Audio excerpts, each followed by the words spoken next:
G'day ladies and gentlemen, welcome to Little Buttsman, the second channel with me, the Buttsman, and Lil Dixon. And in today's video, Dixon's been trawling through the internet to try and find some missing person stories that we feel need to have some more light shed upon them. As we have noticed throughout looking into all these investigations and whatnot, after a period of time, people stop caring. It seems that after a number of years, or sadly sometimes months, these cases just somewhat fizzle out and people just go, oh yeah, that kid was missing, or yeah, that girl was missing.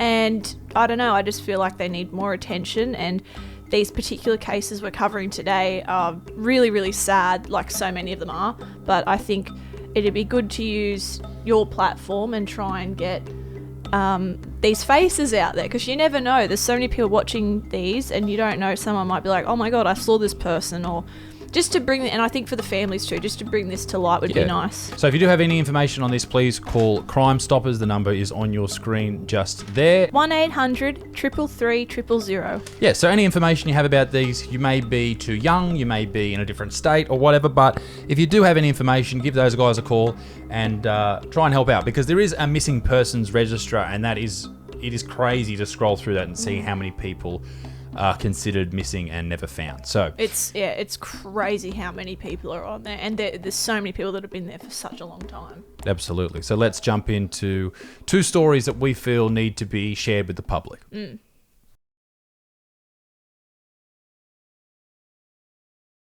Revelle Balmain was just 22 years old when she disappeared over 26 years ago. She was a dancer, model, and escort at this time. She was working and happy, close family members quote. Revelle was planning on visiting Japan for her 4th cabaret tour. She was working as an escort to fund this plan. Revelle was working towards a career in show business. At 4 p.m. on the afternoon of the 5th of November 1994, Revelle was working. She visited a client in the southeastern Sydney suburb of Kingsford. After the 2-hour appointment was over, she had planned to meet her close friend Kate Brentle for a drink at approximately 7 p.m. At 7:15 p.m, Revelle rang Kate to say she was about to leave her client and suggested that they met at the Royal Hotel, Paddington. Revelle never made it to her catch-up with Kate. So, you often hear these stories about people who are working towards being a celebrity or a movie star or whatever. In this case, a dancer, is that correct? Fourth cabaret tour. And so she was an escort. I think this is, you hear this a lot more in places like America. Yes, and, New York. In American states, because they don't have brothels. Yeah. And this is the thing, if you don't know, Australia has legal brothels. I don't know how you apply for one. We have not done that yet. But you can basically work there in a relatively safe environment as a sex worker, like a proper sex worker, not an OnlyFans worker.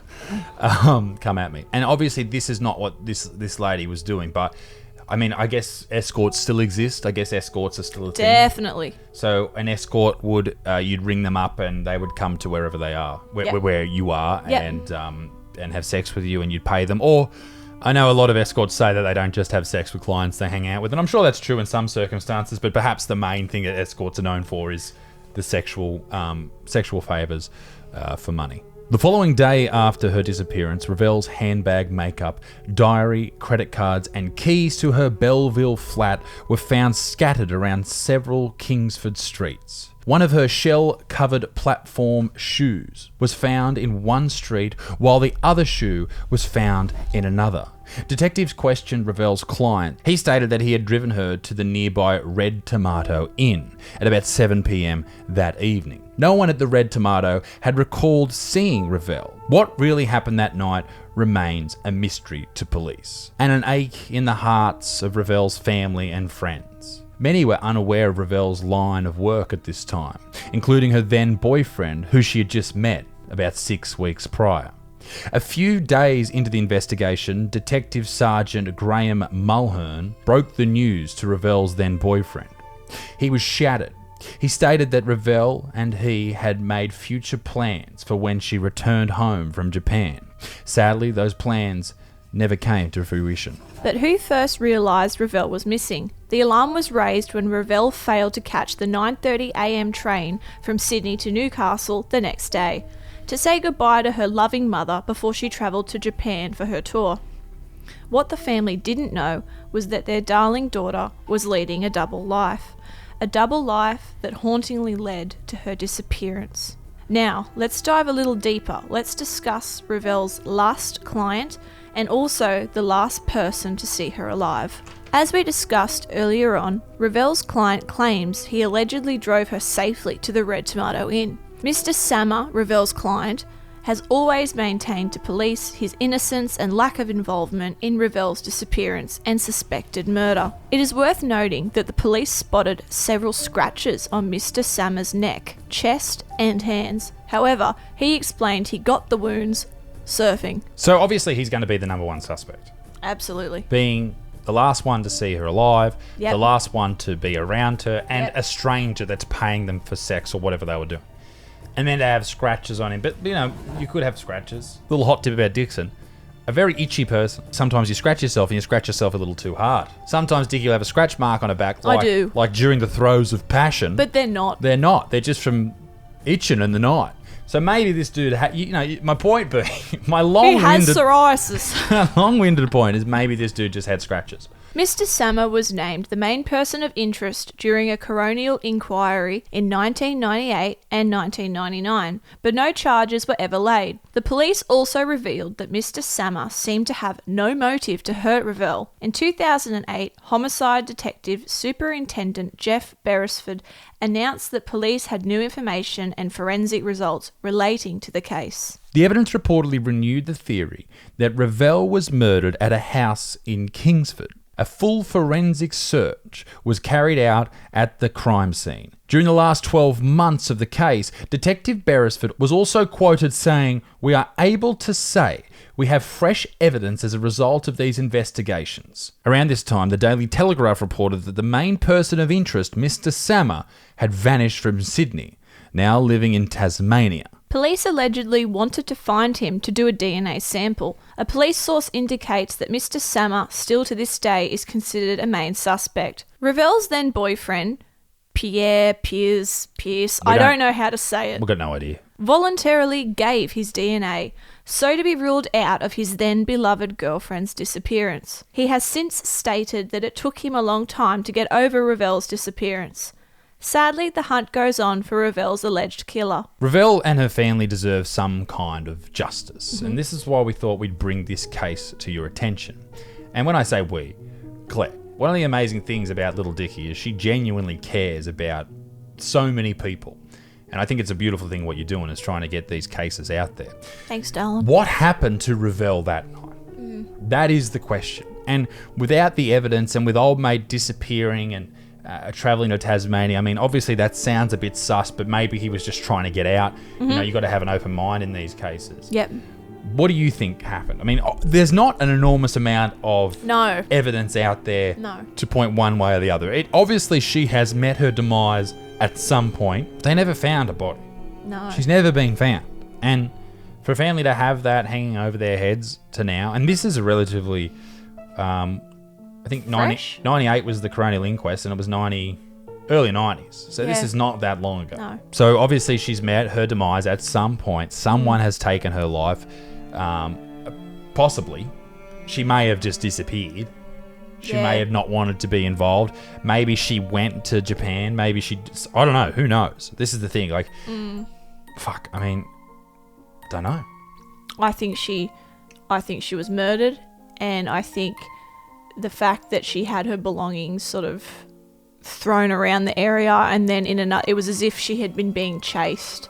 And Right. I think, in my gut, I feel like she was chased, and I think Oh, so the shoe. the shoe, So like she's running away yep, from someone. in high heels. She One might have taken her shoes off. One shoe comes off.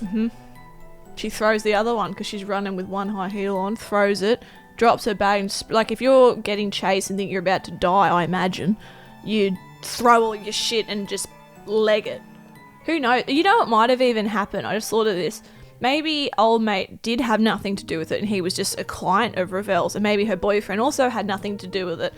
Maybe the area she was known to have prostitutes and escorts, and some guy's seen her, some sicko, and just thought, I've got to have her, and chased her down and killed her.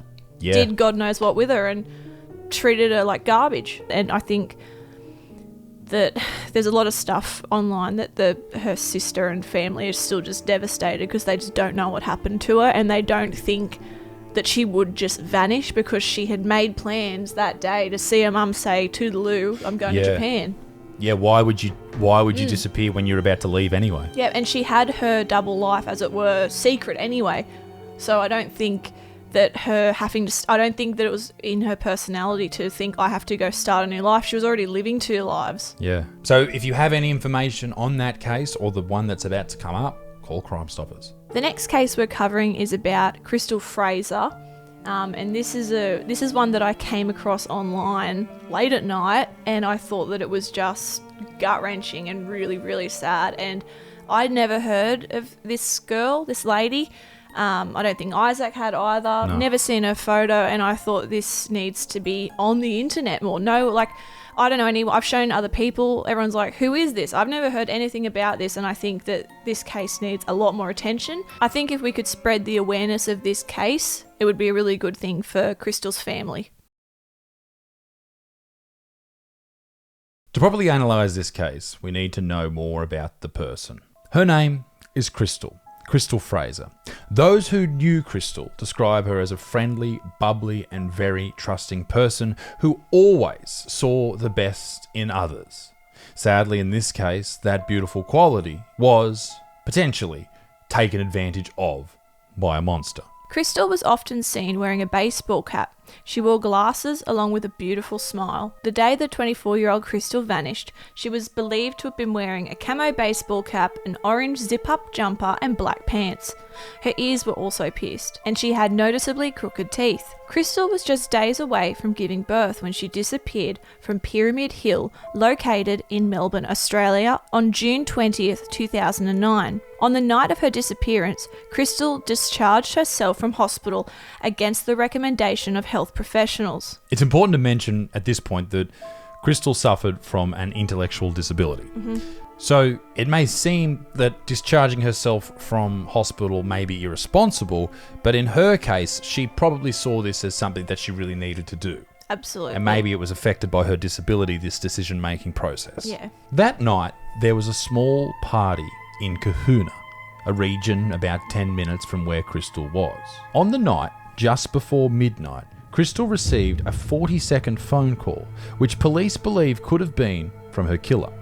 Investigators strongly believe that the caller was the last person to speak to Krystal prior to her disappearance. Her mobile is yet to be located. It has been over 10 years since beloved Krystal seemed to vanish into thin air. Despite there being a $100,000 reward for information, the grieving family fears that their daughter, sister, and friend's legacy fades. While the identity of the father to Krystal's unborn child remains a mystery, there is speculation and some hinting from police that they strongly believe him to be involved, if not the cause of Krystal's disappearance and ultimately believed murder. To this day, Krystal's mother aches for answers for her daughter and almost grandchild's disappearance. She's quoted as saying, "I know as much today as I did then." Krystal also had siblings, loving grandparents, friends, all who want and deserve answers. On all accounts, Krystal had a heart of gold, although, according to her mother, Krystal could be naive, and this perhaps could have led to her disappearance. I think we can all undoubtedly agree that it is time for this monster to come out from the shadows after all these years and set the record straight, not just for their conscience, but to finally give Krystal's family a slight bit of peace and accountability. Homicide Squad Detective Inspector John Potter is hoping the reward will encourage anyone with information to contact police, in particular those in the Pyramid Hill community. We believe that someone from these communities knows something. Direct quote from John Potter. If anyone has any information regarding Krystal's disappearance, please call Crime Stoppers 1-800-333-000. So if you do know anything about these people, if you've seen someone that looks like them, if you've seen someone who's said something, if you've been in a pub and you've heard something, if you've seen whispers on the internet, anything, reach out to Crime Stoppers. In some of these cases, there are rewards. Help these families find peace. Just to clarify as well, there isn't much on paper about this particular case because Krystal's disappearance, there's actually not that much evidence for police to look at. So basically, she was heavily pregnant. She suffered from an intellectual disability. She checked herself out of hospital.